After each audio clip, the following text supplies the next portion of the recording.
कथा प्रसंग लवकुश कांड। माता जानकी जी अपना छाया प्रतिरूप छोड़ के अयोध्या में और स्वधाम को प्रस्थान कर गई भगवान की आज्ञा से। और छाया सीता जो हैं वो अपनी स्वेच्छा से, प्रभु ने पूछा कि आज तक सीते आपने कुछ नहीं मांगा, पर आज तो कुछ मांग लो। तो उन्होंने कहा कि प्रभु मेरी हार्दिक इच्छा थी, जब मैं वन में थी तब भी मेरी इच्छा थी, तो उस समय तो मेरे पास कुछ नहीं था, पर अब मैं अयोध्या में हूँ, अपने राजमहल में हूँ, आप महाराजा धीराज हैं, तो मेरी इच्छा है कि मैं दिव्य वस्त्र आभूषण मुनि पत्नियों को पहनाऊँ। तो उन्होंने कहा ठीक है, तुम्हारी इच्छा कल सुबह पूर्ण हो जाएगी। और सीता मैया ने पूरा कपड़ा जितना था, गहने जेवर सब एक एक से बढ़िया दिव्य भाई राजसी ठाट बाट था, वो सब उन्होंने अपने रथ में रख लिए।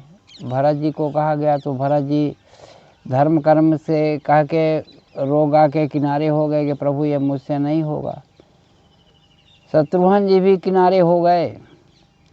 तो प्रभु ने कहा कि सबसे नज़दीक मेरे लक्ष्मण रहता है। लक्ष्मण जी को बोले तो लक्ष्मण जी बोले प्रभु हर काम मेरे ही ऊपर है, और माता सीता को त्यागने में तो मैं वापस लौट के आऊँ या ना आऊँ। तो भगवान ने कहा कि लक्ष्मण अगर उत्तर प्रत्युत्तर करोगे तुम मेरे न रहने से तुम जीवन भर पछताओगे। तो लक्ष्मण जी नतमस्तक हो गए, बोले ठीक है भाई, आप मालिक हैं, पारब्रह्म परमेश्वर हैं, राजाधिराज हैं, जो आज्ञा आपकी होगी मैं सिरोधार्य है। और प्रातः काल उन्होंने माता सीता को रथ पे बैठाया।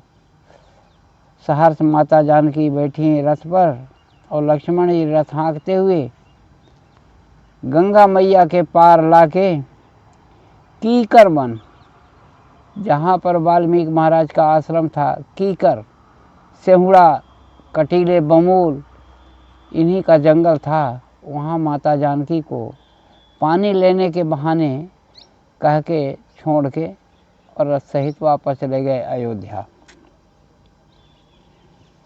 तो अयोध्या जाने के बाद लक्ष्मण जी की क्या हुई स्थिति और कैसे लक्ष्मण जी पहुँचे, उसके पहले सीता मैया अकेला वन में देख के, न वहाँ कोई ऋषि न मुनि न कुछ कोई चिड़िया पक्षी नहीं, बिल्कुल नितांत सुनसान जगह। तो विलाप करती हैं और विलाप को सुन के वाल्मीकि महाराज आते हैं। तो वाल्मीकि महाराज पूछते हैं कि बेटा कौन हो, कहाँ से आए हो, तुम्हारे रूप रंग तो राजरानी के हैं। तो उन्होंने कहा, माता सीता कहती हैं कि मुनिपुत्री मैं जनक की, राम प्रिया जग जान, त्यागन हेतु न जान कछु, विधिगत अति बलवान। माता जी कहती हैं कि हे मुनिराज, मैं जनक की बेटी हूँ, जनक की कन्या हूँ, श्री रामचंद्र जी की भार्या हूँ। इस बात को जगत जानता है। जगत कैसे जानता है? धनुष यज्ञ हुआ था तो राम जी के अलावा किसी ने धनुष का भंजन नहीं कर पाया था, तो राम जी ने ही किया था, पूरी दुनिया जानती थी। परंतु मैं अपने त्यागने का हेतु कुछ नहीं जानती, किस कारण बस भगवान ने मेरा त्याग किया ये मैं कुछ नहीं जानती। विधाता की गति बहुत बलवान है। उन्होंने विधाता को ही दोष दिया कि विधाता की गति अति बलवान है। और महाराज वाल्मीकि जी ने पूछा था कि कौन लेके आया था, तो वो बता रहे हैं कि देवन लखन गए पहुँचाई, तब सब हेतु लखे वो मुनिराई, सुन सीता मिथिलापति मोरा, परम शिष्य मम अप्रीत तोरा। जब माता जी ने बताया कि देवर लक्ष्मण जी हमको पहुंचा के गए हैं, तो वाल्मीकि महाराज पूरा रहस्य को जान लिए। तो वो बोले कि सीता बेटा सुनो, मिथिलापति जो है जनक तुम्हारा पिता, वो परम प्रिय शिष्य है हमारा, और जो तुम्हारा पिता है वो मेरा परम शिष्य है। चिंता अब जन करसि कुमारी, मिलियहि तो ही शेष हितकारी। सादर परण कुटी सियानी, करि मंजन मुनि पुनि सब गति जानी। वाल्मीकि महाराज कहते हैं कि बेटी अब चिंता मत करो, तुमको शेष हितकारी यानी श्री रामचंद्र जी जरूर मिलेंगे। इतना कह के समझा के उन्होंने अपनी पर्णकुटी में सीता मैया को बुलाया, ले आए और उनको मंजन करवाया, स्नान करवाए। स्नान किए माता जी। अब विविध भांति मुनि धीरज दीना, सिय तब सुर सरि मंजन कीना।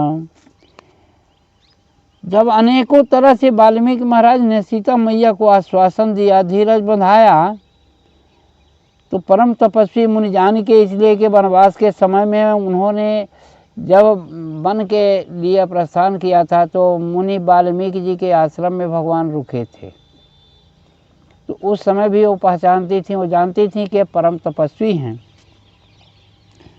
उनकी बातों को मान के सीता मैया गंगा मैया के जल से स्नान किया, मंजन किया और सुमिरे राम मूरति और राखी, दीने फल मुनि आया सुभाखी।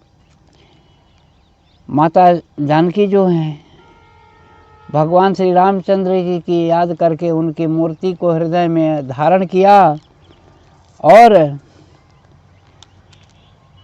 अपनी आज्ञा से अपने मंत्रों के द्वारा आशीर्वाद प्रदान करते हुए फलों में आशीर्वाद प्रदान करके माता जानकी जी को मुनि वाल्मीकि जी ने फल दिया खाने के लिए।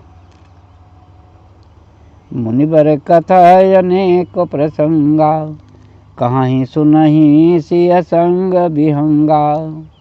ज्ञान अनेक प्रकार दृढ़ाए, लक्ष्मण सुनो अवध जब आए। अनेक तरह से सीता मैया का मन विचलित था प्रभु के त्यागने का की वजह से। तो मुनिवर जो हैं वाल्मीकि महाराज अनेक तरह से कथा कहानी किस्सा उपदेश करते थे, जिनको सीता मैया के संग में चिड़िया पक्षी तक श्रवण करते थे, आनंदित होते थे। और अनेक प्रकार से माँ सीता मैया को ढाढ़स बधाया, धीरज दिया। अब वो आगे की बात सुनिए जाए। जब लक्ष्मण जी अवध में आते हैं तो क्या होता है। आए जो लक्ष्मण त्याग से, तहीं विकल निज आश्रम गए। बहु भांति रोदन मातु सन, कही सिय दारुण दुख दये। सुनि सहमि मूर्छित मातु बरणी, विकल फणी जिम मणि गए। तिमि मातु बिलपति जान व्याकुल, कौशलहि दुख बस भये। लक्ष्मण जी जानकी जी को त्याग कर जब वन में पहुंचाकर व्याकुल होते हुए अपने मंदिर में गए, अपने घर में जिसमें लक्ष्मण जी रहते थे किला के अंदर, उस घर में गए और अनेक प्रकार से माताओं के सामने रोने लगे कि माता जी जानकी जी को बड़ा कष्ट दिया। माताएं जो थीं, तीनों माताएं, कौशल्या माता, सुमित्रा जी और कैकेयी माँ, लक्ष्मण जी की यह वाणी सुनकर ऐसे सांप कर मूर्छित हो गईं जिस प्रकार सांप की मणि जाती रहने पर व्याकुल होता है। मणियारा सर्प जो होता है, अगर उसकी मणि कहीं गुम जाए या कोई ले ले तो अर्धमूर्छित रहता है सदैव और उसी मणि की याद में अपने प्राण त्याग देता है। माताओं को इस प्रकार से व्याकुल और रोती देख कर सब अयोध्यावासियों को अथवा उनके स्वामी को दुख हुआ। राम जी को भी दुख हुआ, उनकी सब माताओं को, अयोध्या वासियों को, सबको दुख हुआ कि सीता मैया को राम जी ने त्याग दिया। दति बहु भांति को कह विपति यह दारुण ये, सुन सोर राउर सहित लक्ष्मण राम निज मंदिर गए, निज ज्ञान दे समुझाए तेहि तब खुले पट अंतर नये, हम जानि तुम सुत मानि प्रभु जग भोले भ्रम फंदन भये। माताएं बहुत अनेकों तरह से रोती हुई कहती हैं, अरे इस दारुण आपदा को कौन सह सकता है, कि बेटी समान बहू दूसरी बार त्याग आ गया, वो बन गई अकेली। इस प्रकार का कोलाहल सुनकर श्री रामचंद्र जी लक्ष्मण जी को संग ले अपने मंदिर में आए। अपने घर में जिसमें रहते थे राम जी किला के अंदर, उस मंदिर में आते हैं और सब माताओं को अपना ब्रह्म ज्ञान देकर, सब माताओं, तीनों माताओं को ब्रह्म ज्ञान देकर उन्होंने संतृप्त किया। और तब उन माताओं के हृदय के जो अंधकार वाले की दरवाजे बंद थे वो किवाड़ खुल गए, ज्ञान चक्षु खुल गए और कहने लगी कि हे स्वामी, हम आपको अपना पुत्र समझकर भूल से भ्रम के फंदे में पड़ी थी। हम आपको बार बार ये समझती थी कि आप हमारे पुत्र हैं, आप तो पार ब्रह्म परमेश्वर हैं। अब करी कृपा जगदीश रघुबर देहु भक्ति सुहावनी, यही खोज मुनि योगी तापस परम अभिचल पावनी, बर चहु जोई सोई जियो मातन कारुणिक रघुपति तबे, तनु शोध करे निज योग पावक तजे तनु सादर सबे। तो भगवान श्री रामचंद्र जी सब अपनी कृपा दृष्टि से कोमलता के साथ सभी माताओं को ब्रह्म ज्ञान देकर उनको वरदान दिया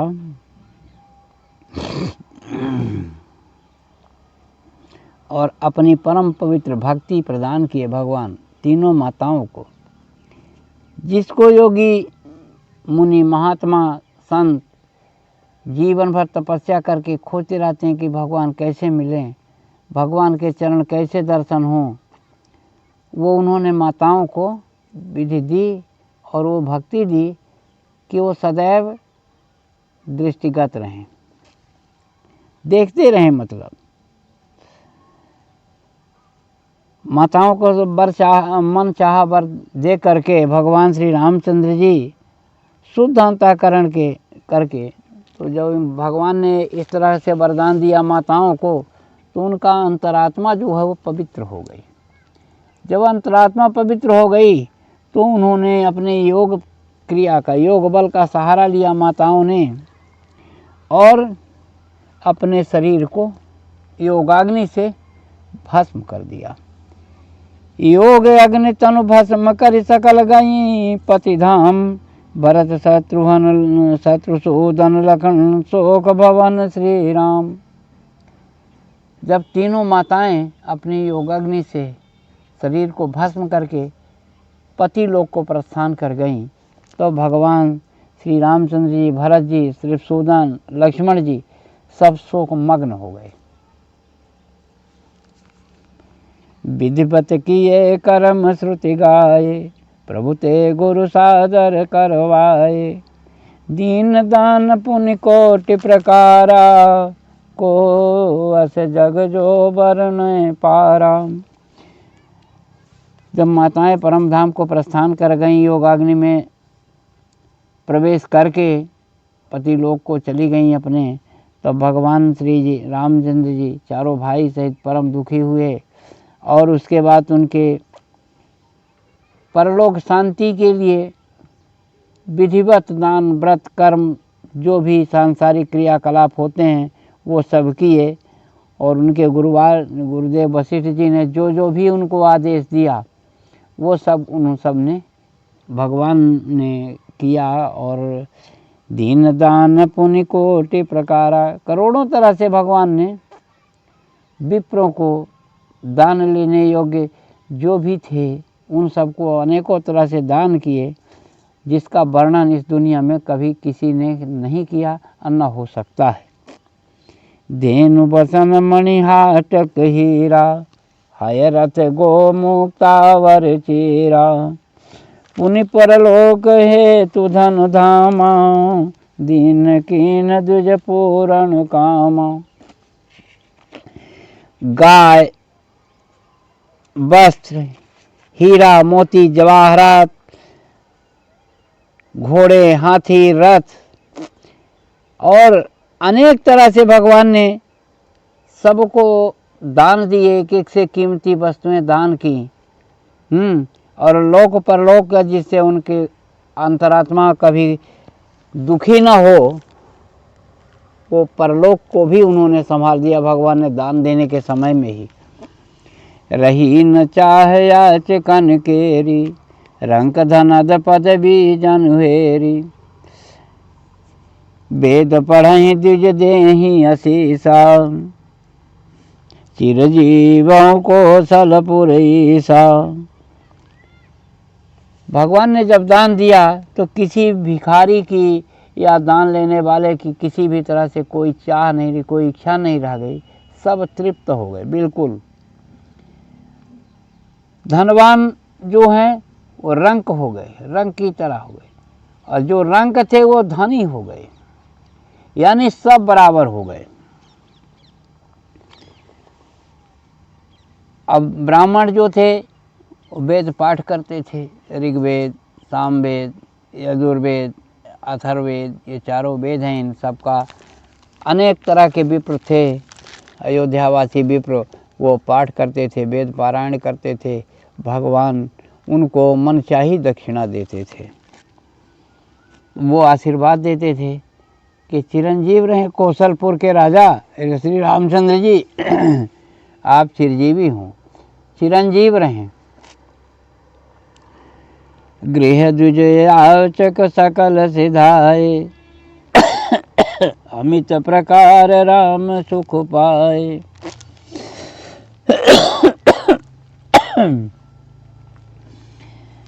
विप्रदंड तापसवध कीना, असुरपुर वास मात का दीना। जितने ब्राह्मण थे वो सब अपने घर चले गए भगवान का दान पाकर। भगवान अत्यंत प्रसन्न हुए, अत्यंत सुखी हुए।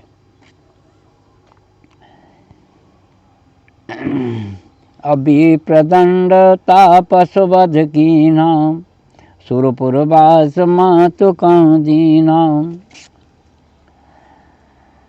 ब्राह्मण को मठाधिपति बना के कुत्ते के कहने पर भगवान ने, कुत्ते ने जाकर फरियाद किया था, तो भगवान ने ब्राह्मण को मठाधिपति बना दिया हैं, और माताओं को निज धाम भेजकर परम संतुष्ट हुए, खुश हुए।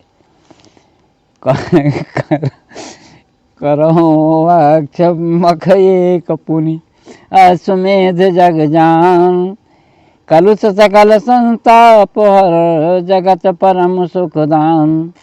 अब भगवान के मन में एक आती है कि अब मैं एक अश्वमेध यज्ञ करूं, जो अक्षय होगा, जगत विख्यात होगा, और जिसका गुणगान करके हमारे धरती के प्राणी परम धाम को प्राप्त होंगे। एक बार गुरु गृह सुख पाई, गे संग संग अनुज रघुराई।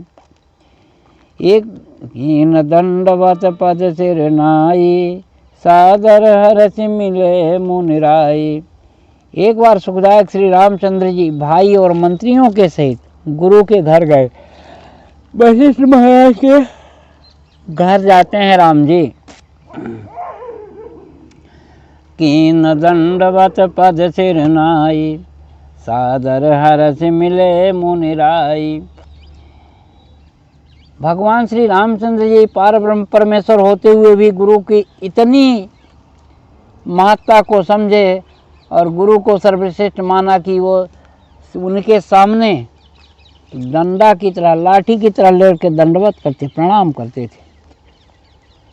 और गुरु बाबा उनके आते थे तो उनको उठा के सीने से लगा लेते थे। अब पूछी कुशल देखे मृदु गाता, कुशल देखे तब पद जल जाता। गुरु पद बंदित जन सिर नाई, बैठे प्रभु बर आशीष पाई। कोमल गा श्री रामचंद्र जी को देखकर गुरु जी ने कुशल हाल, उनका हाल चाल पूछा कि कहो राम जी, कुछ सब कुछ अच्छा है ना, भला है ना। रघुनाथ जी बोले,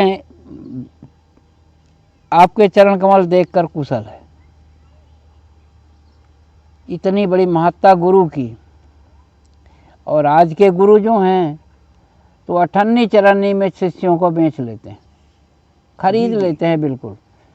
वो भी गुरु थे, पार ब्रह्म परमेश्वर भगवान श्री रामचंद्र जी के गुरु वशिष्ठ जी एक ब्राह्मण थे, ब्रह्म जी के मानस पुत्र थे। और उनको इतनी बड़ा महत्व दिया उन्होंने कि सृष्टि से अपने से भी हजारों गुना ज़्यादा महत्व दिया गुरु को परमपिता परमेश्वर भगवान श्री रामचंद्र जी ने। तो वो उस लायक थे भी। पर आज का जो गुरु है ना, ओहो बड़ा नमकीन।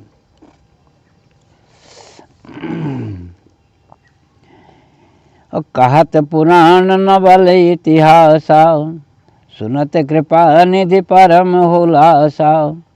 अभाइन अमित राम सुख दीना, अमुनि तन लगे ओ प्रेम कर चीना। गुरु वशिष्ठ महाराज पुराण वेदों की शास्त्र, नए नई बातें सब कहने लगे, समझाने लगे। भगवान के मन में अत्यधिक प्रसन्नता हुई होती है, अत्यधिक प्रसन्न हुए भगवान। और भाइयों को भी उससे अत्यधिक आनंद हुआ। अगर राम जी नहीं गए होते तो क्या भाई जाते? नहीं जाते। तो ये कहने का मतलब कि भाइयों के सहित जाके भगवान अत्यधिक आनंदित हुए और भाइयों को भी परमानंद दिए। भगवान देख रहे हैं कि हमारे गुरु वशिष्ठ जी में प्रेम के निशान बन गए हैं। इतना प्रेम भरा था गुरु जी में। अदो कर जोरी सचिदानंदा, बोले बचन भानुकुल चंदा। नाथ सकल तव चरण प्रसादा, भय जग विपुल मोरि मर्यादा। भगवान कहते हैं हाथ जोड़ के गुरु जी के सामने कि हे नाथ, आपके चरणार बिंदों के प्रसाद से जगत में मेरी सर्वदा मर्यादा बहुत अच्छे प्रकार से है। असमय समुझ करुणायतन, सादर वचन बहोर। प्रभु अंतर्यामी करहु, सकल कामना मोर।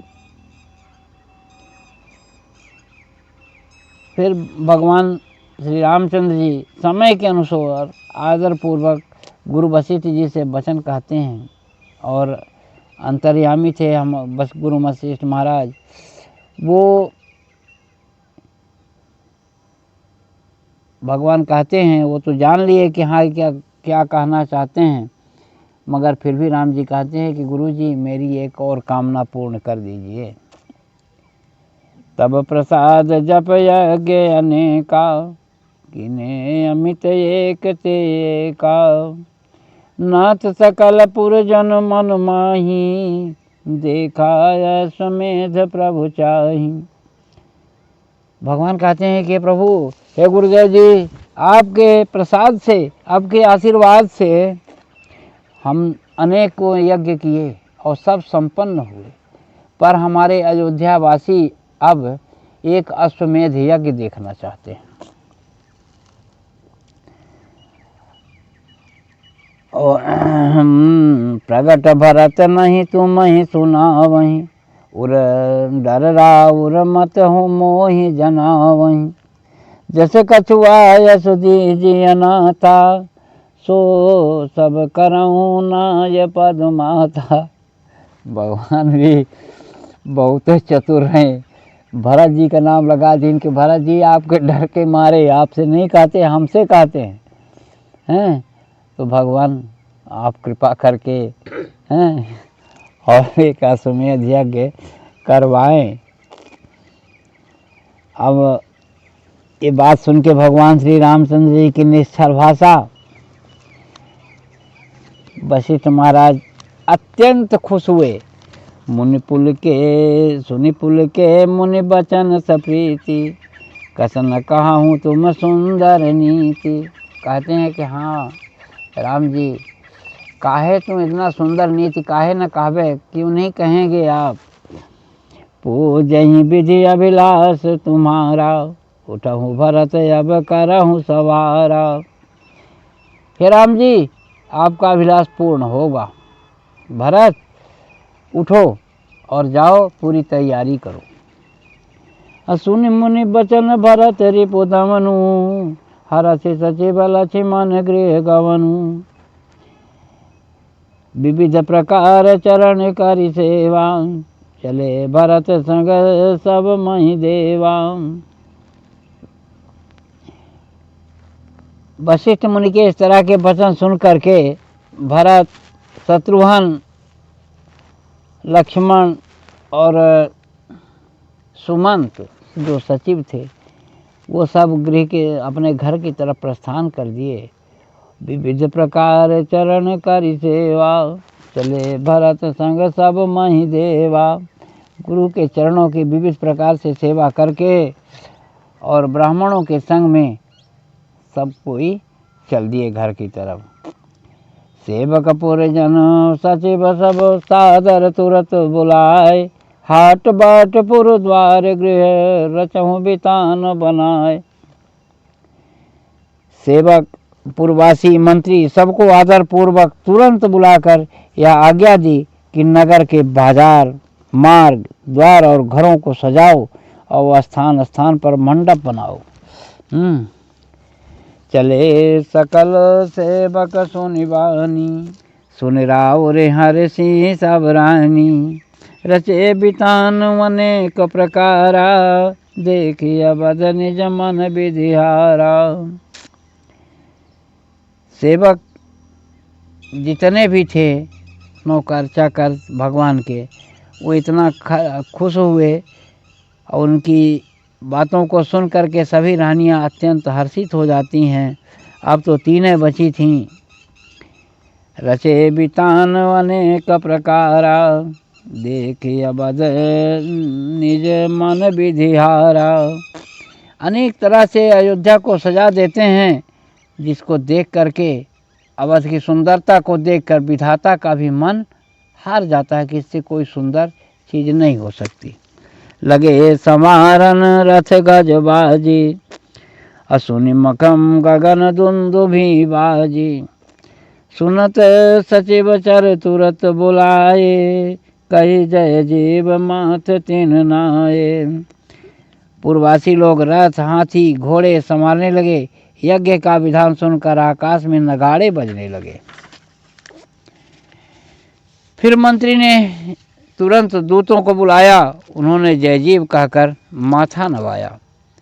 जाहु मुनि के थल बन माही, सादर निवत देहु सब काही। उहाँ राम पूछे गुरुदेवा, आज्ञा होय करहु सो सेवा। उनको आज्ञा दी कि वन में मनुष्यों के आश्रमों पर जाओ, सादर सबको न्योता दे दो। उधर श्री रामचंद्र जी गुरु से पूछने लगे कि जो आज्ञा हो वही सब सेवा मैं करूं। प्रभु मन की गति मुनि बर जानी, बोले अति स्नेह मैं वानी। पठवहु दूत जनकपुर आजो, आवहि जनक समेत समाजो। मुनिराज प्रभु के मन की गति जानकर अत्यंत स्नेह से कोमल वाणी बोले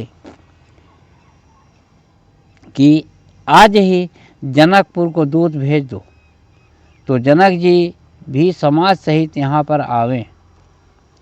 सुनो राम रघुवंश मणि न्योत सकल पुर जाति, वरुण कुबेर सुरेंद्र यम मुनि महेश्वर गुरु ज्ञाति। हे रघुवंश मणि श्री रामचंद्र जी सुनिए, सब पुर की जातियों का न्योता दे दो। जितने अयोध्यापुरी में हैं, जितनी भी जाति के हैं, सबको निमंत्रित कर दो। वरुण कुबेर इंद्र यम मुनि ब्राह्मण और जाति के लोगों को भी न्योता दे दो। गुरु समेत प्रभु अवधि आए, देखी बनाव बहुत सुख पाए। मिथिलापुर चर तुरत सिधाए, देश देश के नृपति बुलाए। प्रभु गुरु वशिष्ठ के सहित अवध में आ गए, अपने अयोध्या में आ गए, और वो सुंदरता सजावट को देख के अत्यंत खुश हुए। मिथिलापुरी के लिए दूत भेज दिए और सब देश देशांतरों के सभी राजा लोग को बुलाना भेज दिया, निमंत्रण भेज दिया। जामवंत सुग्रीव विभीषण, अरुणल नील दुविध कुलभूषण। आए सह सब जहाँ राम कृपाला, वरुण कुबेर इंद्र यम काला। कुल के भूषण रूप जामवंत सुग्रीव विभीषण नल नील द्विविध, जहाँ कृपा सागर श्री रामचंद्र जी थे वहाँ आए, और वरुण कुबेर इंद्र यम काल आदि भी आए। चढ़ विमान सुर नारी सिहाई, करहि गान कल कंठल जाई। आए मुनिवर यूप घनेरे, देहि कृपा निधि सुंदर रे रे। पुष्पक विमान जो ऐसे होते थे विमान, वो विमानों में चढ़ के देवों की औरतें और स्त्रियां, देव नारियां गाना गाती हैं, और गाना देख के अयोध्या की सुंदरता को आहें भरती हैं। कितनी सुंदर अयोध्या है, और कोयल की तम स्वर की तरह सुमधुर मंगल गीत गाती हैं। जितने मुनि थे, जत्था के जत्था मुनि सब पहुंचने लगे, और भगवान श्री रामचंद्र जी सबको सुंदर निवास देते हैं। शशि रवि हरिहर विधि सनकादि, आए सूर्य परम अनादि। विश्वामित्र संग मुनि झारी, सहस सात ऋषि इच्छाचारी। चंद्रमा सूर्य विष्णु महादेव ब्रह्मा सनक सनंदन सनातन सनत कुमार अनादिकाल के सब देवता आए विश्वामित्र जी के संग में। 7,000 अपनी इच्छा से विचरने वाले मुनि वो भी आए। पाराशर भृगु अंगिरा, नारद व्यास अगस्त। आए यो तप सकल मुनि, देवल सहित पुलस्त। पुलस्त महाराज भी आ गए। मुनियों के यो था पाराशर भृगु अंगिरा नारद व्यास अगस्त, सब मुनियों के समूह आए, और देवल पुलस्त जी भी आए। मखथल बरयति देख सुहावा, नाना भांति देख सुख पावा। मिथिलापुर जय दूत पठाए, देख नगर वासिन सुख पाए। यज्ञ का स्थान इतना खूबसूरत, इतना सुंदर था कि जो भी आया और देख के अत्यंत आनंदित हुआ। अनेकों तरह से सुख उसको अनुभव होता है यज्ञ मंडप को देख के। और जो मिथिलापुर दूत गए थे, उन्हें देखकर अनेक प्रकार से सुख पाया। द्वारपाल सब खबरी जनाई, अवध नगर ते पाती आई। सुनि विदेह सहसा उठ धाये, तन मन पुलक नयन जल छाए। तब जो जनक जी का द्वारपाल था वो जाके जनक जी को बताता है कि प्रभु अयोध्या से पाती आई है और ये वचन सुनकर विदेह यानी जनक जी मारे खुशी के दौड़ के उठ गए और पहुँचे उसके पास, दूतों के पास, और उन्होंने इतनी खुशी महसूस किया कि पूरा शरीर पुलकित हो गया, रोमांचित हो गया और आंखों में खुशी के आंसू निकल पड़े। भयउ भूप सन आनंद जेता, कही न सके सारद आई तेता। शिथिल अंग नृप द्वारे आए, देख दूत अतिशय सुख पाए। महाराज विदेह के मन में जो आनंद हुआ उसको शारदा भी बखान नहीं कर सकती, उसका वर्णन मैया शारदा भी नहीं कर सकती। सब अंग प्रत्यंग शिथिल हो गए, थके से हो गए, मारे सुख के मारे, खुशी के मारे, और सब द्वार पर आए और दूतों को देख के अत्यंत खुश होते हैं। कहाँ हूँ कुशल रघुपति सब भाई, पत्री दई सब प्रश्न सुनाई। हृदय राख पुण्य नयन लगाई, गद गद कंठ न कछुकाई जाई। विजय जी पूछते हैं कि कहो, कौशलाधिपति भगवान श्री रामचंद्र जी कुशल हैं ना? और पत्री जो चिट्ठी थी अयोध्यापुरी से गई थी उसको आंखों में लगा के और ये प्रश्न करते हैं दूतों से, हृदय राग पुण्य नयन लगाई, गद गद कंठ न कछुकाई जाई। चिट्ठी को हाथ में ले लेते हैं विदेह जी, जनक जी, और हृदय से लगा लेते हैं। उनके मुंह में से वाणी निकलना मुश्किल हो गया, मारे खुशी के मारे, उल्लास के वाणी नहीं निकलती। भूप ने तेहि समय जस, तसन काहि मति धीर। तुलसी भयउ चाह बस, जय जय शब्द गंभीर।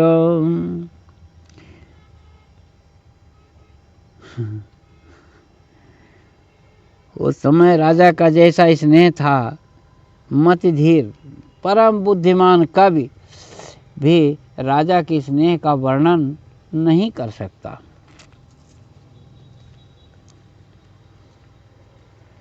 इतना उमंग, इतना उत्साह, इतना आनंद सबके मन में था कि जय जयकार की ध्वनि गूंजने लगी। पूरे राजमहल में जयकारा गूंजने लगा, जय जयकार की ध्वनि होने लगी।